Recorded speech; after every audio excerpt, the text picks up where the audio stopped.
Boris Johnson agreed to restart Brexit talks tonight after the European Union caved on his demands to compromise. Michel Barnier finally admitted defeat in his battle to keep Britain tied to Brussels in a last-ditch bid to salvage the wrangling over a EU-UK future relationship pact. He agreed to travel to London tomorrow for showdown talks with UK counterpart Lord Frost and has declared a deal by mid-November is within reach. The pair agreed to meet after Mr. Barnier reassured the Prime Minister's chief negotiator of the concessions during an hour-long phone call this evening. The Brussels diplomat offered the Prime Minister an olive branch by stressing any future trade deal would respect Britain's sovereignty. Downing Street welcomed the EU's concessions and agreed to resume the wrangling over a Brexit deal. Lord Frost said, "We have agreed that a basis for negotiations with the EU and Michel Barnier has been re-established. The pair will hold intensive talks over the weekend as part of a newly agreed schedule," a Number 10 spokesman added.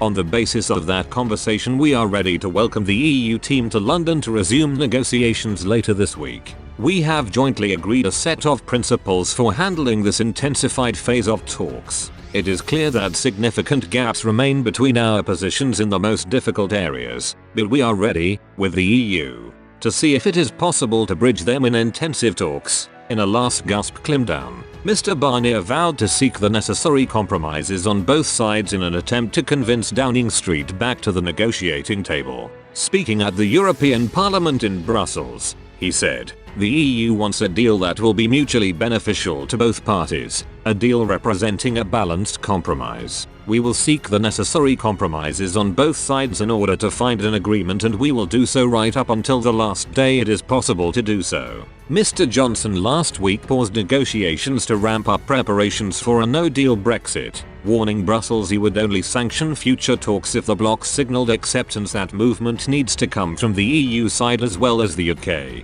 Business Minister Nadhim Zahawi gave a warm reception to Mr. Barnier's intervention. He said, "It sounds incredibly positive that he's talking about the sovereignty of the United Kingdom.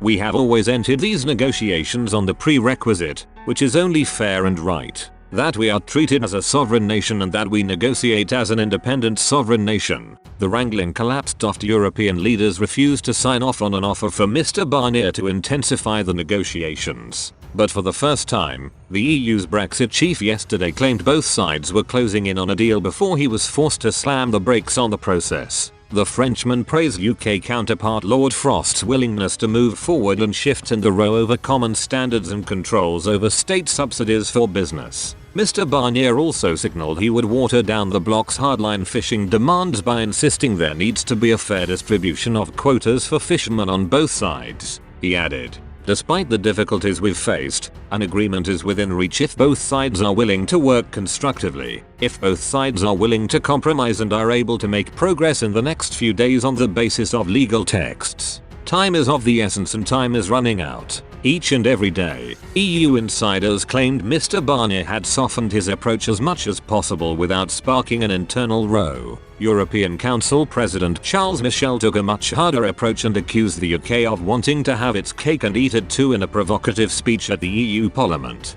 But European Commission President Ursula von der Leyen urged both sides to resume talks. She said, "Hard work is needed. There is no time to lose." And EU Vice President Maros Sefcovic said, "Time is really flying.